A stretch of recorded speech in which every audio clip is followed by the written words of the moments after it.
Saludos amigas, amigos. Ustedes sintonizan Acento TV y este es su espacio de entrevistas y comentarios a partir de ahora.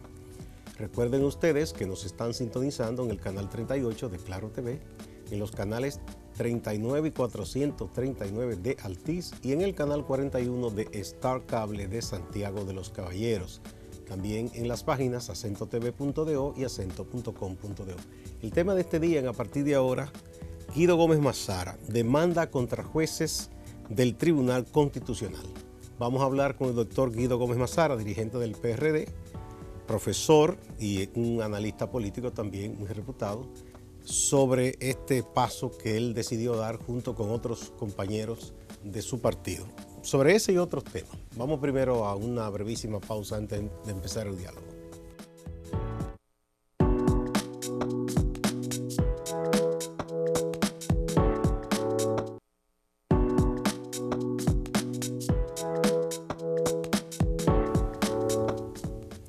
Muchas gracias por acompañarnos. Guido, de nuevo bienvenido. Bien. Gracias. Vamos a ver, ya todavía un poco anunciado que iba a dar ese paso de ese sometimiento judicial contra varios jueces del Tribunal Constitucional. Explícanos los motivos y en qué consiste la demanda. Cómo no, con mucho gusto. Mira, la sociedad dominicana no hay una cultura de régimen de consecuencias. Y los funcionarios, tanto en el ámbito judicial, militar, policial, administrativo, cometen un sinnúmero de excesos, violentan el ordenamiento y no hay consecuencias. Eso parte de una cultura que hay que transformar en el país. Que ha sido muy dañina. Desafortunada. Frente a eso, todo el mundo sabe que yo tengo un proceso que habrá de conocerse en el Tribunal Superior Electoral y que, sin lugar a dudas, en el Constitucional me hicieron una pirueta procesal permeada por la politiquería para retrasar el proceso de convención. Y yo, que creo en los escalones institucionales, fui respetuoso de esa decisión. Ahora, frente a esa decisión, yo fui a la ley orgánica, las violaciones y las conductas. Y yo, porque soy muy respetuoso de la ley y el mandato de la ley establece que los jueces de alta corte, cuando cometen delitos de esa naturaleza, y voy a explicar los delitos, su jurisdicción en la Cámara de Diputados, vía juicio político, yo hice lo que hace todo ciudadano, depositó por ante la Cámara de Diputados esa solicitud. ¿Contra quién? Contra el doctor Ray Guevara, contra Díaz Filpo, contra el doctor Wilson Gómez. ¿Por qué excluí al doctor Gómez Vergés?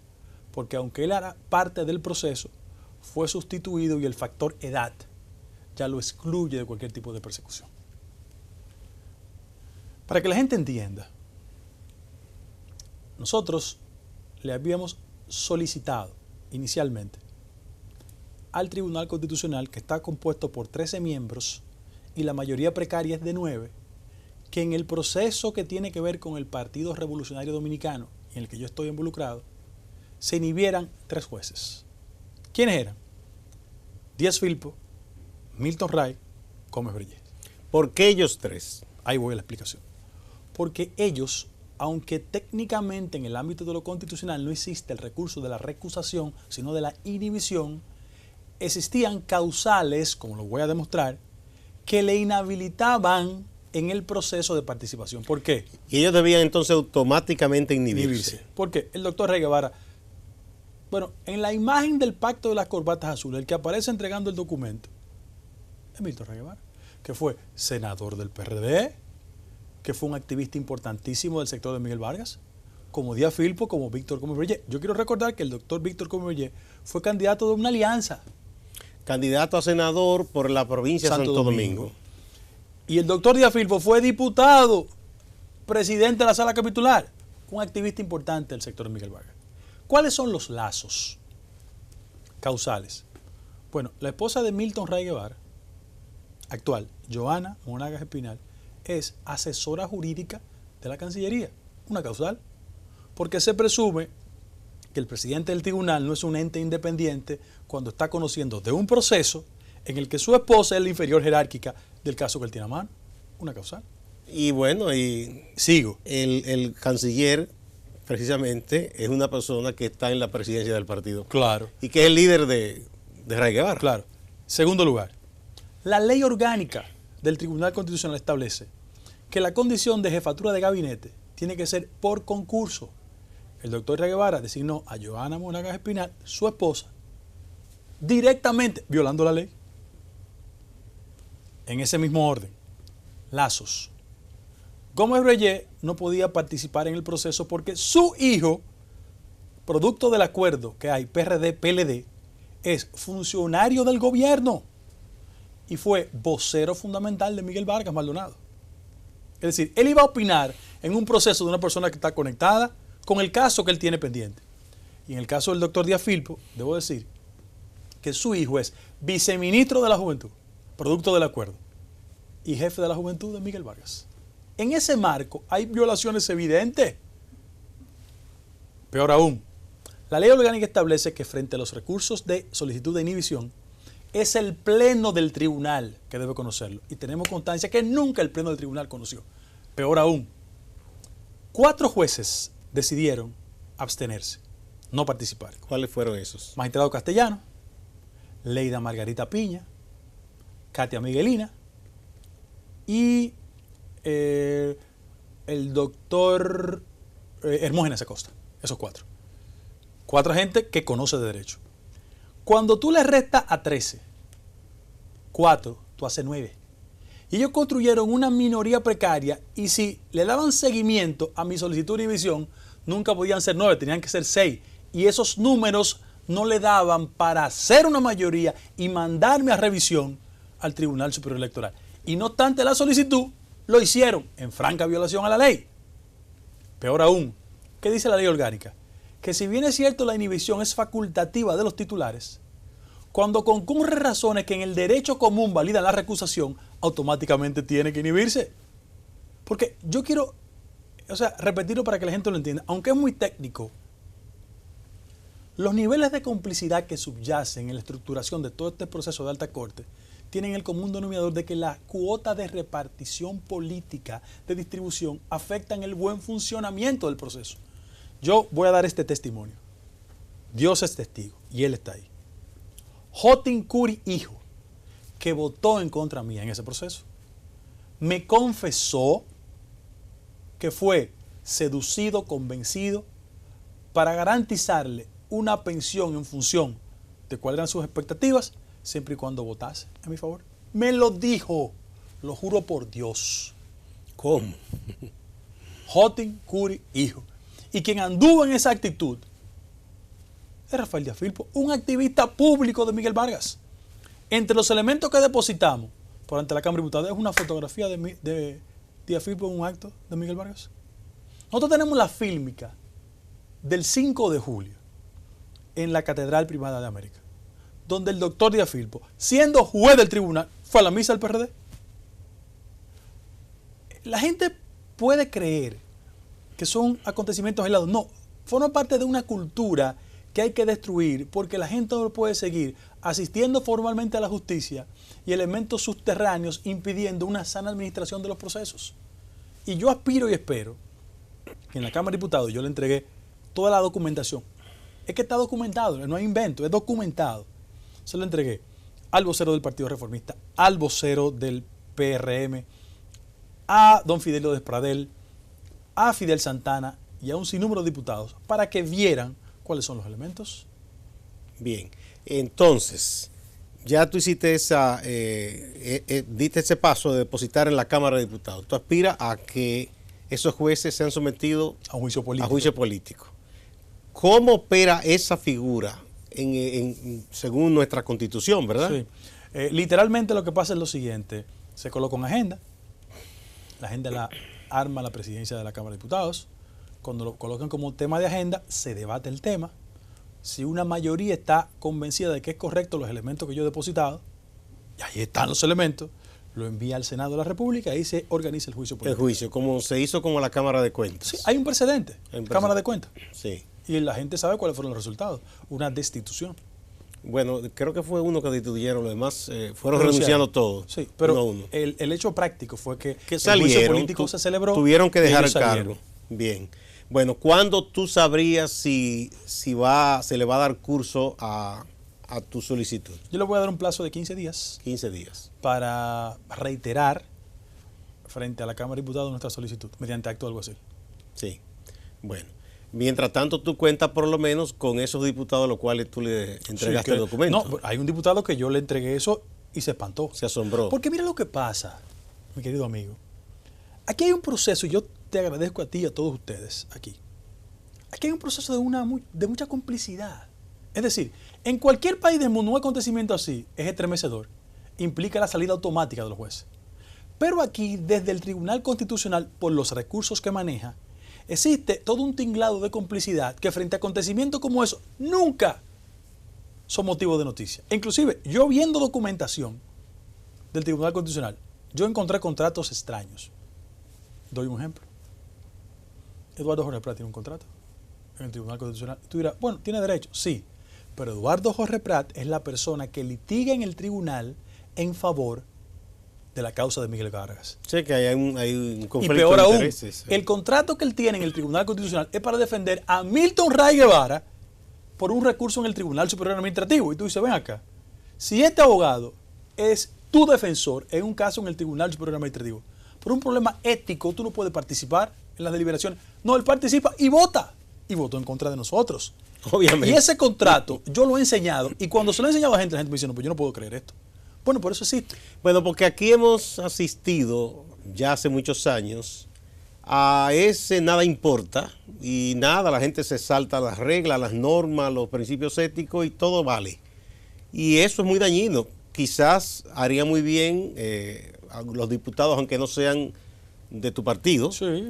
que este proceso por lo menos lo tomen en cuenta y lo valoren, porque cualquiera pudiese verse en una situación similar a la que tú has estado pasando, Sí, claro. tratando de hacer valer tus derechos, y unos tribunales que prácticamente no te dicen a la franca directamente no, porque sería muy feo, pero que... Mira, yo entendí por qué hay una cobertura tan intensa de las actividades del Constitucional en algún medio de prensa escrita en el país, que tiene un contrato allá.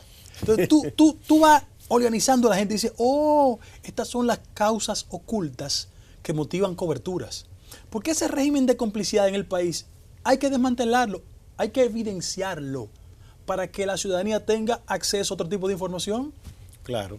No, porque es así, hay mucha manipulación, agenda falsa que se coloca en los medios y todo eso.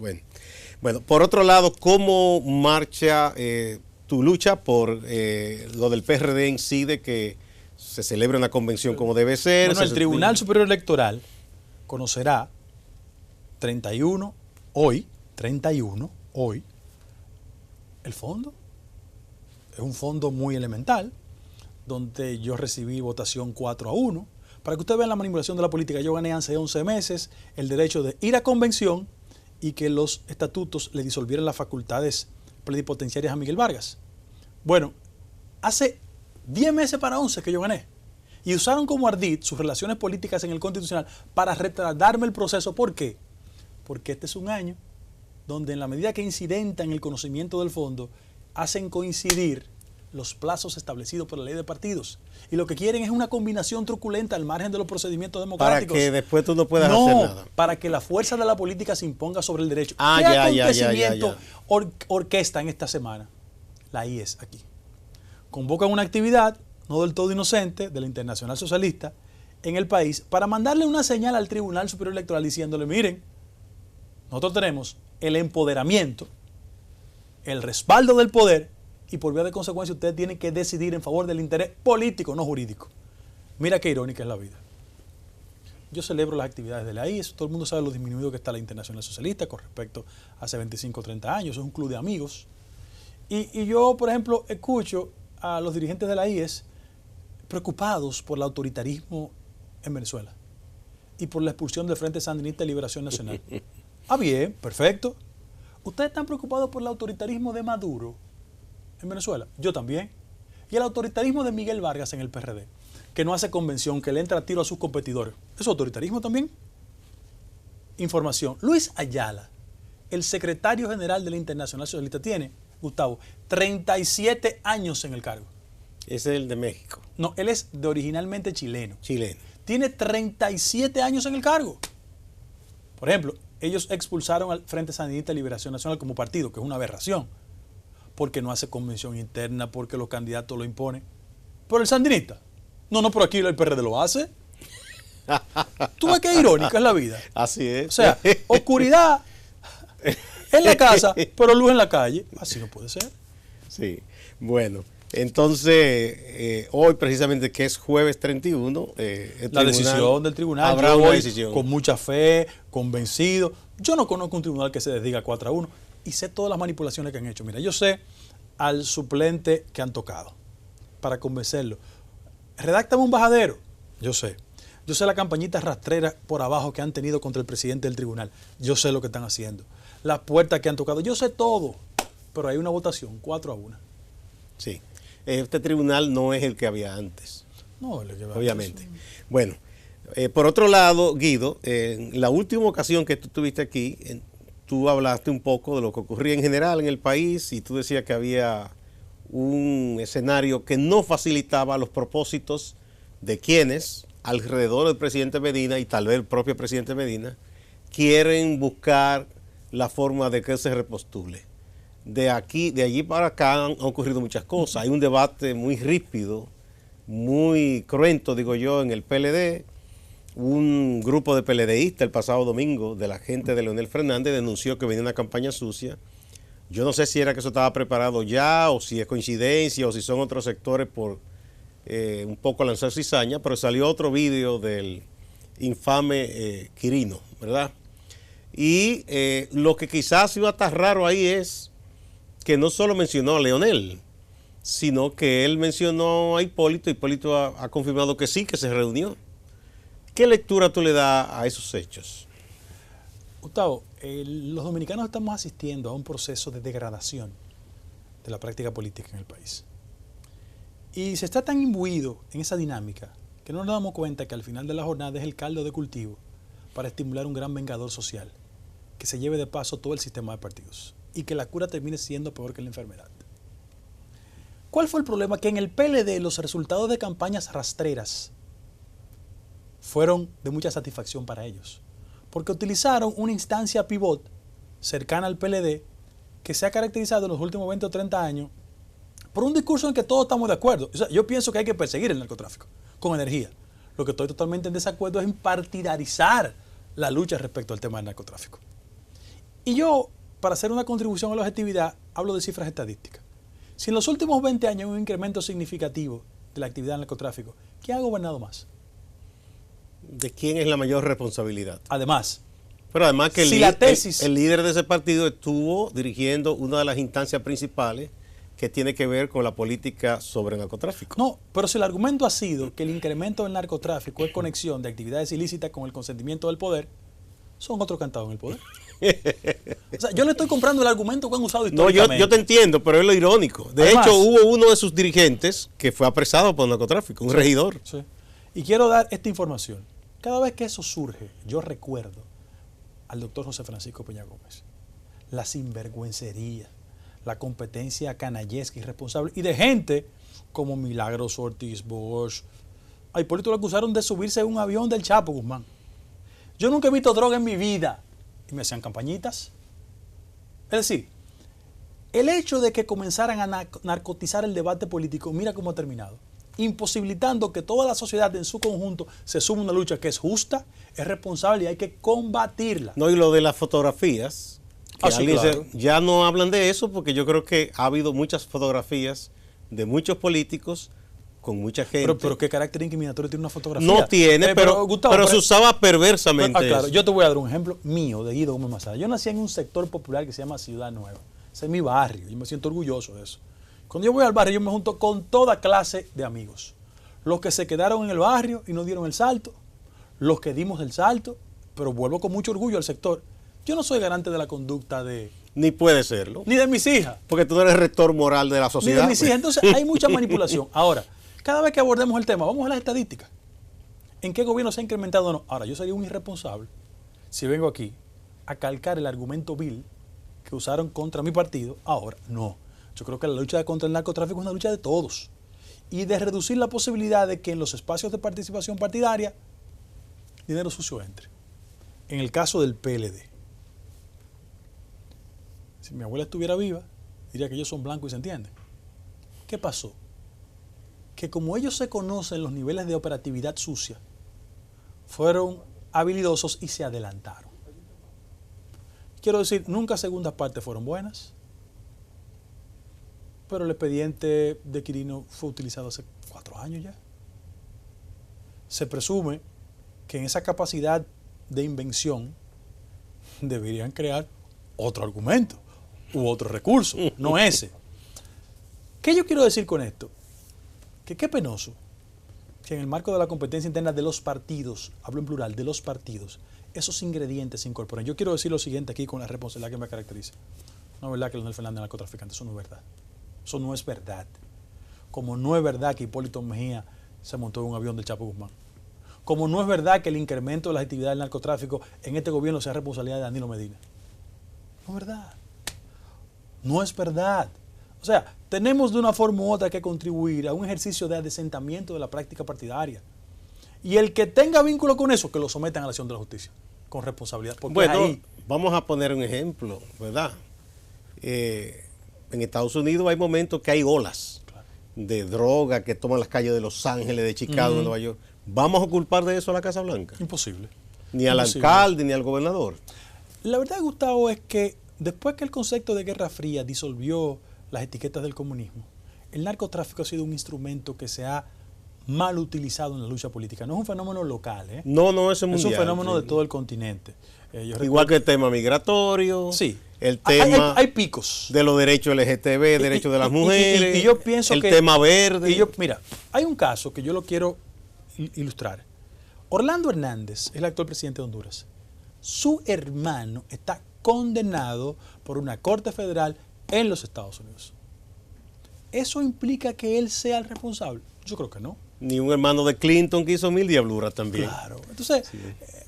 Aquí hay que perfilar una forma de competir en la política de mayor nivel de decencia. Bueno, vamos a una pausa y cuando regresemos vamos con otros temas del ámbito político también.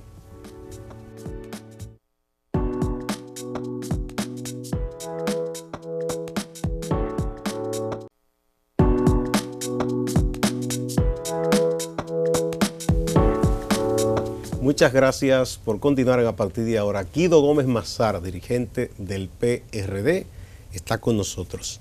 Bueno, llamó la atención, ya para un poco cerrar tu intervención en ese último acontecimiento, que el expresidente Mejía admitiera, yo pensé que era un invento, que sí se reunió con Quirino. Por lo menos a mí me parece eso muy imprudente.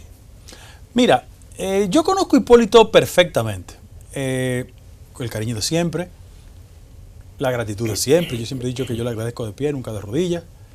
Yo tenía mucho que no lo veía. Y cuando regresé de vacaciones con mi familia, lo vi. Lo vi en una situación muy especial, él jugando dominó. Y fui a saludarlo como de costumbre, con el cariño de siempre. Y no tuvimos oportunidad de hablar de política. Pero sin embargo, tú colocas un tema que me obliga a hacer una reflexión al respecto. A la primera persona que se quiso asociar en esa campaña nefasta con Quirino fue Hipólito. ¿Tú recuerdas? Hacían unas campañas terribles por una fotografía que habían tomado de quien a la sazón era ministro de presidencia, que es su cuñado, Sergio Grullón, un hombre que no tiene que ver nada con esa cosa. Y por un relajo que él dijo, de que si o qué, que esta pista para que... Sí, y porque hizo un comentario en Elias Piña en esa dirección. Sí. Frente a ese acontecimiento, yo quiero decir que una figura como Hipólito Mejía, por sus características y por su apertura, puede reunirse con quien él entienda. Ese es su derecho. Ahora, me llama la atención que en el afán comunicacional del tema de Quirino incorporen a Hipólito. No es un hecho ingenuo ni aislado. Hipólito es un precandidato hacia el interno de su partido, un expresidente de la República, y aquí todos tenemos algún tipo de sentido común e intuición. Y nos damos cuenta que hay muchas razones para pensar que es parte de un armazón de carácter politiquero y coyuntural para seguir insistiendo con el tema de Quirino en el marco de la campaña electoral. Eso, reitero, es insano, Yo respeto el derecho que tiene cada quien de reunirse con quien entienda. Una reunión con una persona no es un acto de compromiso bajo ningún concepto. Yo ando todos los días en la calle y me tiro fotos con todo el mundo y hablo con todo el mundo. Yo no tengo esos problemas. Las penas son personales. Pero en ese caso especial hay que tener mucho cuidado porque siento que va a ser parte de una política comunicacional que tiene como objetivo hacer indecente la campaña, pero está dirigida a un político hacia el interno del PLD. Al doctor Leonel Fernández. Sí, sin lugar a dudas. Lo que yo no alcanzo a ver es el beneficio que podría derivar para Hipólito Mejía este acercamiento, aunque él dice, fue transparente y se adelantó, dijo, sí, es verdad, y esto, pero como que me luce que eso le perjudica más. A lo mejor los próximos días podrían darnos más información. Que nos ayuden a entender eso. Que nos ayuda a entender eso. Porque de antemano, en un país que tiene tantos problemas estructurales que aspiraría a una campaña electoral sobre temas de educación, inseguridad, desempleo, ¿por qué este tipo de temas? ¿Por qué ahora? Bien. Ahora bien, ¿cómo tú observas las cosas dentro del PLD? El doctor Leonel Fernández ha seguido, se está reuniendo y hay unas colindancias en el tipo de pronunciamiento que hacen otros aspirantes. Vimos incluso que después de esa rueda de prensa del domingo, casi al unísono, Francisco Domínguez Brito, Carlos Amarante Baret y Temístocles Montá arremetieron contra ese grupo de PLDistas diciéndole que eso era imprudente, que era poco serio, que era irrespetuoso. La lógica de los precandidatos es tornarse sumamente agresivo contra Leonel con la intención de que el danielismo de forma consolidada le respalde. El cálculo no ha sido exitoso, porque el que lee las encuestas se dará cuenta de que lo que representa electoralmente Danilo hacia lo interno de su partido no es transferible materialmente a sus potenciales candidatos. ¿Tú has visto algunas mediciones recientes? Sí, claro. ¿Y qué dicen esas mediciones? No, la figura que está muy distante de todos es Leonel Fernández. Leonel Fernández. Y después doña Margarita. Sí. Pero cuando tú calculas Leonel y Margarita, es el mismo paquete. Sí, porque no estoy uno no estará contra el otro. No estoy emitiendo un juicio desconsiderado respecto a una dama. No. Que en este caso es vicepresidenta de la República y que tiene una hoja pública. No y ella tiene su brillo propio también. Sí, tiene su identidad propia. Pero la verdad que a la hora de los dos grupos enfrentados, todo el mundo sabe lo que representa ella, se habrá de combinar con lo que representa el y obviamente que ni él iría contra ella ni ella contra él, eso se sobreentiende. Yo lo que sí creo, Gustavo, que todo esto está empujando a la posibilidad de cercar a Leonel bajo la tesis de que es posible un tercero. ¿Un tercero? Y si eso pasa, Leonel pierde dos veces. Pierde porque reiteran que su decencia personal, que en el trato personal es muy decente, constituye un acto de poca virilidad política. No sé si me explico. Sí, de que él no fue capaz de llevar la cosa hasta el final. Y yo quiero decirle esto de la mejor manera posible.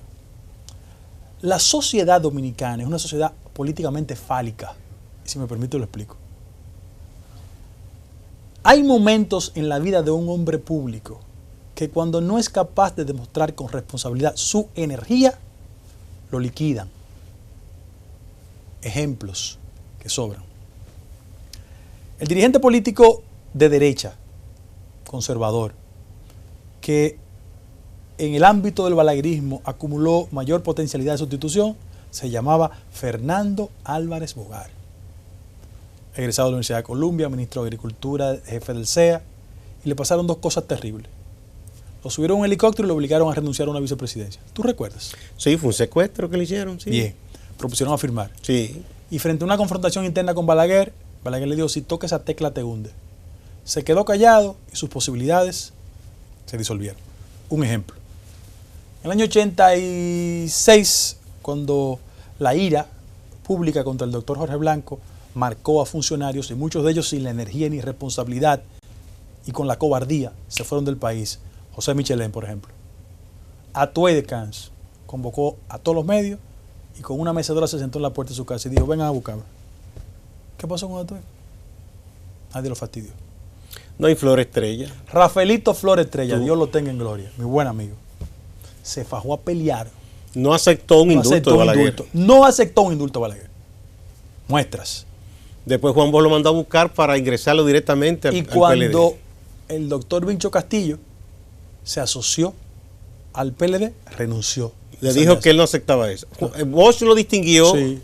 mandándolo a buscar para darle una explicación. Sí. Le dijo que no aceptaba eso. No. Esos son ejemplos importantísimos para que la gente sepa cómo hay un nivel de respeto y de coherencia. Quiero decir que en esa lógica conservadora Jacinto Peinado se portó bien. Asumió su responsabilidad. Miren, yo no sé si ustedes recuerdan, pero Danilo no solo en el 7 admitió que lo venció el Estado, pero siguió peleando. Siguió peleando y se mantuvo peleando, hay que decirlo. No salió a esa campaña tampoco.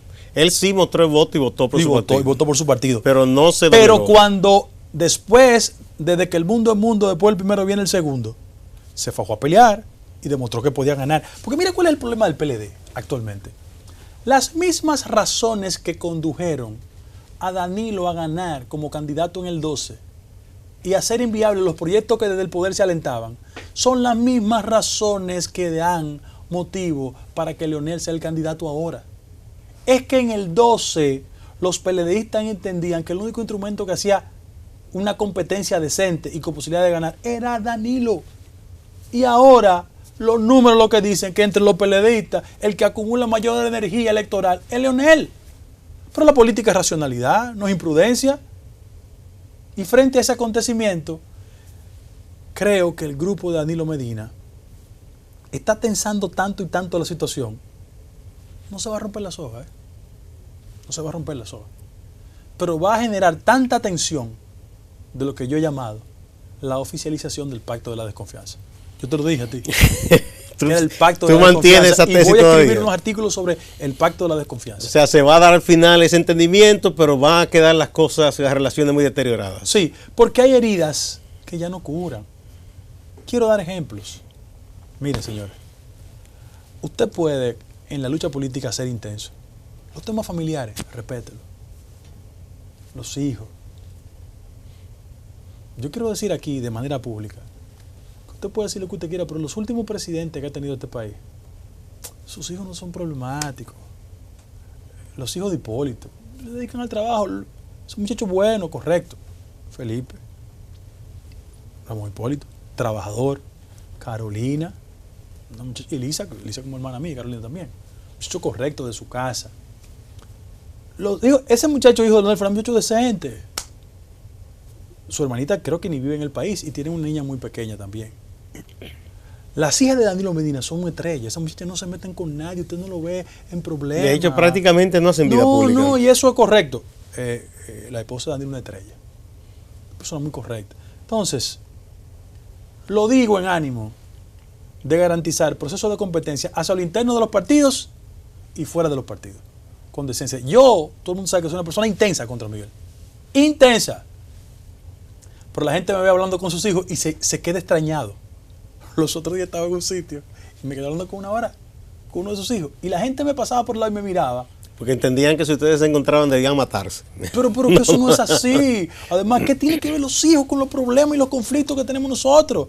Los conflictos son políticos. ¿Sabes por qué hago esta advertencia? Porque en el pleito interno se le está yendo la mano. En el PLD.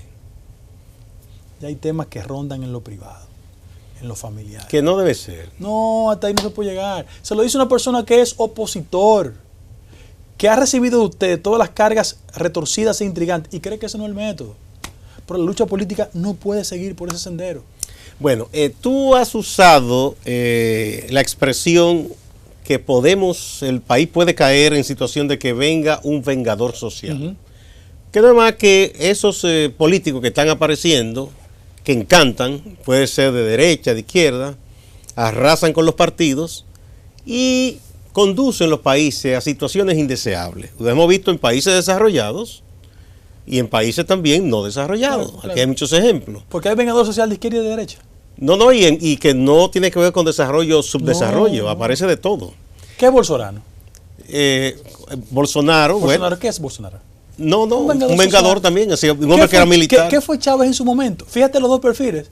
Pero inclusive no podemos ir al Reino Unido. Sí. El que llevó a ese pueblo a ese lío del Brexit, Boris, que sé yo cuánto. Un hombre que fue ministro de Relaciones Exteriores. Que habla mucho del nacionalismo, pero él no es tan puro, entre comillas, como dicen los que embroman con eso, porque él desciende de dos países extranjeros. Claro. Pero, Gustavo, lo importante Boris Johnson, Boris Johnson fue ministro de Relaciones Exteriores. Sí. Yo quiero decir lo siguiente. Quizás la gente hace una extensión de sociedades con un mayor nivel de desarrollo que las nuestras. Tú hablas del ex ministro de Relaciones Exteriores inglés, Boris Johnson, con un discurso neonacionalista, profundo. Llevó a ese problema. Pero tú vas a Francia, oye, Le Pen es una realidad electoral. Una realidad electoral. Un peligro que si el amigo Macron no sale bien parado. Pero Bolsonaro es una expresión que en las antípodas ideológicas de Chávez tiene un origen militar. Sí, los dos. O sea, fíjate cómo los pueblos se van calcando en sus manifestaciones de insatisfacción. ¿Qué yo quiero decir ahora? El último referente de perturbación de la vida nacional, poco estudiado por la mayoría de los dirigentes políticos del país, que conculcó derecho por 31 años, fue el resultado de una crisis del sistema de partidos y de un afán internacional de colocar hombre fuerte en todo el continente. A la gente se le olvida. Parece que ahora desde Washington eso se ve con simpatía de nuevo, ¿eh? Porque ¿quién gobierna los Estados Unidos? Bueno, un hombre que lo que cree, lo que dice alguno es que él piensa que está gobernando una de sus empresas, en donde dicen que él era un el dictador. Concepto es, en inglés, no gusta hacer términos en inglés, pero hacer América grande de nuevo. Sí. Y el concepto de grandeza está íntimamente vinculado no con su naturaleza imperial, sino con imponer sus reglas en el nuevo orden. Y estos países pertenecen a lo que ellos muchos llaman el backyard, que es la parte trasera. O sea, yo siento que la clase política aquí tiene que hacer un mayor ejercicio de madurez. O sea, Danilo, Leonel, compitan, dense duro, pero con un límite. Hipólito y Luis, compitan, dense duro, pero con un límite. Los partidos emergentes, compitan, pero con un límite. A mí me decía el profesor Freddy Ángel Castro que a él le preocupa, un poco en esa línea que tú dices de posible vengador social, que ya aquí hay de esos aparecidos que aunque uno piensa que no van a ir muy lejos, pero ya están marcando las encuestas. Marcan 5. Y hasta 10. Marcan 5. Mira, algunas. Mira, en el caso de Ramfis, porque me gusta ponerle nombre a las cosas. Sí, sí. Ramfis es el rostro de una nostalgia autoritaria. O sea, ¿qué pasa en la sociedad dominicana cuando ve que las cosas no funcionan bien? ¿Cuál es el apelativo? ¿Aquí falta quién? Sí, dicen que Trujillo. Esa es la nostalgia autoritaria frente a la incapacidad de los actores políticos actuales de hacer eficiente el modelo político dominicano. Es que el que está en Vengan a Ver, lo que quiere es oportunidad de empleo. Pero el que está en Miches, lo que quiere es que sus hijos progresen, vayan a un sistema educativo y avancen. Porque el que vive en Gualego, Chupita, Lomini y Catanga, lo que quiere es andar por la calle con tranquilidad. Entonces, cuando ellos escuchan esos referentes nostálgicos, donde la gente decía, no, aquí no se robaba con Trujillo. Mentira, aquí robaba él. Y el gran ladrón. Y muchos más a su lado también. Pero bueno, era el gran orquestador de eso. La gente decía, no, pero aquí ya no había represión. No, mataba a los disidentes. Sin embargo, ese tipo de componente va generando la sensación de que, bueno, vamos a probar. En América Latina la cura ha salido peor que la enfermedad. Y por eso yo aspiro y estoy hasta molestoso en el hecho de que los partidos políticos tienen que empujar procesos de reformas internas para reconstruir su credibilidad frente a las elecciones del 2020, pero frente al vínculo con la sociedad dominicana. Sí. Bueno, ¿cómo tú ves la posibilidad de que aquí la oposición pueda armar una buena propuesta? Y no solo armarla en cuanto a los asuntos programáticos, sino también armarla en el sentido de fortaleza electoral para poder competir de tú a tú con la coalición que dirige el PLD. El mejor aliado de las posibilidades del éxito de la oposición es el deterioro del PLD. Pero la oposición podría cometer un error si cree que su éxito solo depende de cuánto se deteriora el PLD. De ese lado nada más. O sea, es que una cosa tiene que conducir a la otra para obligarnos a construir un gran frente opositor, que es una plataforma inteligente, programática, que sea más una alianza ciudadana que de partido, donde los partidos participen. ¿Por qué? Porque aquí hacia el 20 hay una combinación entre la insatisfacción de la gente con los partidos políticos, pero el convencimiento de la ciudadanía de que si no participa, contribuye con el estado de cosas existentes. A mí me gustan más los ejemplos que el discurso. La gente sabe profundamente que cualquier diputado, para ganar en su demarcación, la fuerza del dinero es el apelativo. Pero también la gente sabe que a ese por el que vota lo eligió y después 4 años, si te he visto ni me acuerdo.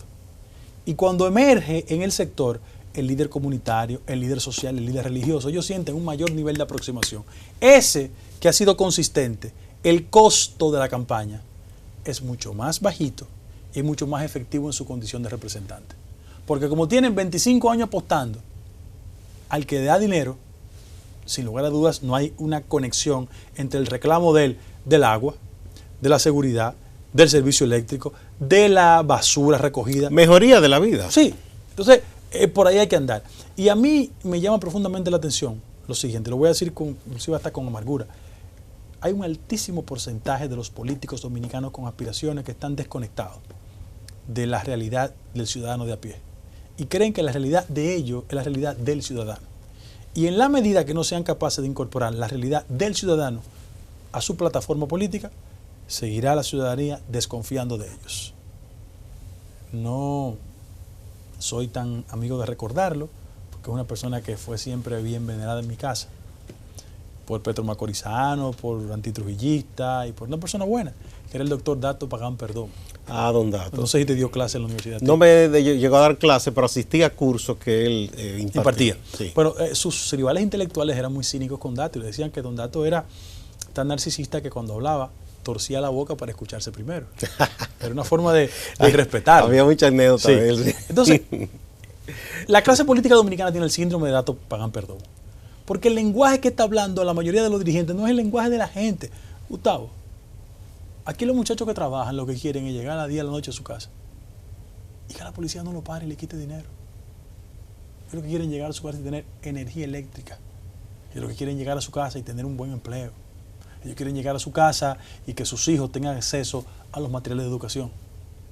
Pero también ellos se sienten indignados cuando ven titulares que en la República Dominicana colocan a gente que hace vida pública tan distante de su realidad, con niveles de acumulación, con el excesivo abuso de los recursos públicos y con estilos de vida hollywoodenses. O sea, aquí hay un sector de la clase política que sus estilos de vida no se corresponden con sus ingresos y una simple auditoría visual lo único que hace es que genere indignación en la gente. Por eso las personas sin preparación, sin formación, sin adiestramiento, sin vocación de servicio ven la práctica política como un elevador social, porque no van a servir, porque ven que los otros se han servido, ellos quieren hacer lo mismo. Sí. Vamos a hacer otra pausa. Cuando retornemos vamos a ver otros detalles de lo que está ocurriendo y el surgimiento de propuestas diferentes a los partidos, que me parece que es interesante. Sí, muy bien. Lo que está ocurriendo.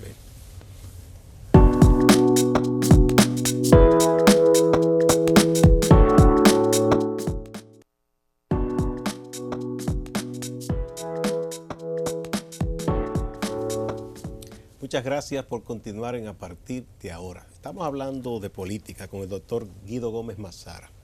Bueno, Guido, hay expresiones de ciudadanos que quieren hacer algo. Claro. Tuviste lo de la convergencia ciudadana. Ah, sí, claro. Ahí hay profesores, activistas sociales, periodistas, gente muy conocida aquí en la capital, en Santiago y en otras provincias.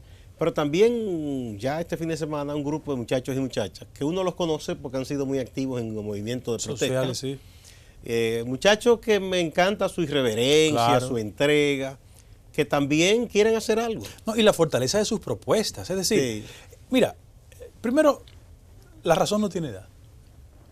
Y los grandes procesos de transformación la ha hecho gente joven en la historia de la humanidad. Bueno, ¿cuántos años tenía Duarte cuando hizo Sí. la Trinitaria? Sí, ¿verdad? sí. Eran muchachos. Sí. Entonces, ¿qué quiero decir con esto? Qué bueno que los muchachos, como les llaman, porque son hijos de amigos de uno también, Sí, sí. y gente que ha estado vinculado en el activismo social, han ido articulando de la protesta social a un reclamo que en el orden del electoral hay que tomarlo en cuenta. Mira por qué. La verdad es un espejo roto. Y aquí hay muchos partidos políticos que creen que las cuantías electorales que le asignan cada 4 años le da el monopolio del favor ciudadano. Y eso no es así. La gente usa los partidos políticos o porque milita en ella o porque siente que es un instrumento para el cambio. En el caso de la República Dominicana, esos grupos que han ido surgiendo desde el activismo social, repito, están convencidos de que la cúpula de los partidos políticos no tiene sintonía con la mayoría de sus electores. Y como no tienen sintonía porque no andan en el reclamo social, en la demanda ciudadana, solo lo usan desde el punto de vista de lo electoral, ellos se han dado cuenta que ese es un camino viable para galvanizar la satisfacción de la gente. Porque la pregunta que uno hace es, bueno, si en Villa Duarte me atracan, me roban y me asaltan, un ejemplo, si la tubería en Simonico no va el agua, pero yo veo al activista social conmigo, bueno, es el que me representa. Frente a ese acontecimiento tuve otras expresiones. Yo tengo un vecino vinculado al sector industrial, bueno, ya él cesó, en Herrera, que ¿Tavera Guzmán? El doctor Sí, sí. Antonio, mi vecino. Entonces, él ha hecho propuestas desde Herrera, él hacía propuestas muy diferenciadoras del sector tradicional empresarial. Sí. De hecho, la posición que él asumió desde esa entidad fue fundamental para evitar que se firmara un mamotreto con el famoso pacto eléctrico. Él tuvo una posición muy firme y denunció y la gente lo reconoce que se quería facilitar a un sector determinado. Entonces, ¿qué pasa? Cuando Antonio hace esos planteamientos, tú sientes que hay gente que viene de la visión empresarial con un criterio diferente que está dispuesto a dar la batalla. Qué bueno. Eso es bueno en dos sentidos. Porque abre el abanico de posibilidades y obliga a la cúpula de los partidos políticos a actuar en mayor sintonía con los intereses de la mayoría, no con sus agendas. Ahora, la pregunta hasta cínica que yo me hago, ¿solo eso es importante? No. En política, la fuerza es efectiva cuando se traduce en un poder electoral. Y yo quiero animar a toda esta ebullición de voluntad hacia la construcción de una plataforma opositora. Y mira, y quiero ser hasta molestoso, no excluyan a mucha gente que ha sido históricamente PLDista, que viene de la clásica base social del PLD y que tiene un discurso crítico sobre lo que está pasando. Porque no es verdad que todos los PLDistas piensan iguales. No, no. No, como no es verdad que todos los PRMistas piensen iguales. Se sienten molestos con lo que está ocurriendo. Sí. Estimados, yo tengo amigos. Entonces, esa veces concepción de que tenemos el monopolio de la verdad y el otro no, eso no es bueno. Porque todo esto tiene que conducir a la estructuración de un modelo de oposición diferente y que no tenga que esperar llegar al poder para hacer las contribuciones que el país requiere. Mira, hay algo que está pasando en Santo Domingo Este con Manuel Jiménez. Mi amigo. Me parece muy interesante. Si ahí están convergiendo gente que viene de partidos de la derecha más, sí, hacia la derecha más moderada, gente de la izquierda, movimiento social, que entienden que él tiene una propuesta de ciudad que es viable y que entienden que es bueno en torno a esa propuesta. Pero ¿por qué eso ha pasado con Manuel? Porque Manuel ha acompañado a la comunidad en el reclamo social independientemente de la agenda partidaria. Ha estado todo el tiempo. Es que cuando le quieren hacer una terminal, él está en primera línea. Sí. Claudio Camaño, sí. Es mi amigo de toda la vida. Y como ellos, muchísimos dirigentes. Mira, los partidos políticos van a estar obligados a procurar gente que tiene una terrible legitimidad en la comunidad frente a la debilidad de sus candidatos tradicionales. Porque, ¿en qué piensa un dirigente de un partido? En el aparato partidario. Pero hay tanto descreimiento en los aparatos partidarios que es necesario construir el otro puente hacia la ciudadanía. Que ese es un voto de menos costo, para decirlo en un lenguaje decente, y que sobre todas las cosas, gente de una mayor conciencia ciudadana va a ir a depositar en favor del candidato que lo sienta más cercano. Por suerte, por lo que han dicho hasta el momento, esos espacios que se han creado, ellos están dispuestos, y por lo menos Convergencia Ciudadana dice que va a trabajar para tratar de que se construya una alternativa. Claro. Que ellos están abiertos a todo el mundo. De hecho, algunos han hecho una especie de mea culpa de que en el pasado fueron muy sectarios y que entienden que esos errores no se pueden volver a cometer. Sí, y hay jóvenes, amigos muy queridos, que vinieron de una experiencia de Marcha Verde, que están articulando también una propuesta. Yo los saludo, son muy buenos amigos, y pienso que al final de la jornada todos tenemos que juntarnos por un país mejor. Porque lo que está en juego aquí es la viabilidad de un modelo político que ha colapsado, que hay un descreimiento respecto de sus élites y que sobre todas las cosas, si solo apostamos a decapitarlo, la cura va a salir peor que la enfermedad. Bueno, pero sea como sea, es una batalla dura. Sí, claro. Porque la coalición que gobierna, encabezada por el PLD, tiene todos los resortes que da el poder, que da el Estado, tiene muchos recursos, ha acumulado mucho, y algunos dicen que muy pocos escrúpulos. Como se hace esa combinación es terrible en política. Con una gravedad. Por esa noción pragmática que una parte del PLD exhibe, ellos saben perfectamente lo que implicaría una victoria de la oposición en cualquiera de sus manifestaciones. Aquí viene una carnicería procesal. ¿Cómo? ¿Tan fuerte así? Bueno, porque, mira, en la estrategia de penetrar las instancias judiciales, que ha sido el motivo de nuestra conversación inicial, había una lógica. La única forma de garantizar que este evidente nivel de crecimiento económico que raya en lo indecente no sea procesable es controlando la justicia. Y ellos hicieron sus matemáticas congresuales para que todos los mecanismos de las altas cortes, con una nueva creación, hasta la estructura tradicional, sea orientada por activistas políticos. Mariano es el presidente de la Suprema Corte de Justicia. Profesionalmente muy competente, quiero decir. Pero Mariano es un hombre del PLD. De Leonel Fernández. Bueno, Leonel Fernández del PLD, una parte del PLD. Sí, sí. Y bueno, y estuvo en su oficina junto. Bien. Y todo. Y de los temas que se están discutiendo ahora respecto de la posibilidad de buscar nuevos jueces en la Suprema, lo que se está discutiendo es quién de la franja de Danilo puede ser que lo sustituya. Sustituir leonelista por danilista. ¿Pero por qué? Por la importancia de tener el control de las consecuencias que habrán de derivarse de procesos. Segundo lugar, ¿y Milton qué es?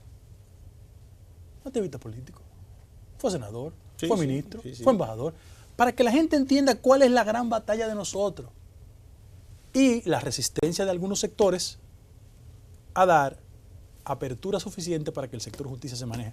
Gustavo, mira, estamos en el tramo final del programa. Yo te agradezco esto. Yo, a cualquier persona que me esté viendo, que cierre los ojos y piense en el amigo PLDista o el familiar PLDista relacionado al PLDista hace 20 años. Y que lo piense ahora. Y que lo piense. Y que lo piense. Porque es que el nivel de exhibición que hacen es una cosa que llama la atención. No todos. No. No me gusta generalizar. Pero por el amor de Dios. Aquí no hay un negocio. Aquí no te han metido los PLDistas. Sí. Uno piensa, por ejemplo, en comité político y aún ahí hay excepciones. Sí. Porque nadie puede señalar al profesor Guido Medina. No. Jamás. Ni a don Lidio tampoco. No, y dicen que Ventura Camejo no es un hombre fascinado Tampoco. por el dinero. Exactamente. Pero hay muchos que no pueden explicar ese Hermano, crecimiento cuando el PLD llegó al poder en el 96, exponencial. cuando usted combinaba el comité político y el comité central, habían dos ricos. Eduardo Selman y Miguel Ferri Iglesias. Eran los dos ricos que había. ¿A ti te olvidas que Eduardo era el que hacía la recolección del partido? Sí, era secretario de Finanzas mucho tiempo. Y las grandes rifas. Sí. Sí, eran gente que, y además que venían de una familia que tenían negocios reconocidos. Pero las cosas han cambiado mucho de allá para acá. Bien. Guido, muchas gracias, siempre es bueno conversar contigo. Vamos a ver cómo vienen las cosas, no solo dentro del PLD, sino en tu partido, el PRD, con los procesos pendientes. Y en general uno espera que el país marche hacia lo mejor. Claro. Muchas gracias. Amigas, amigos, no se vayan, que hay más en Acento TV.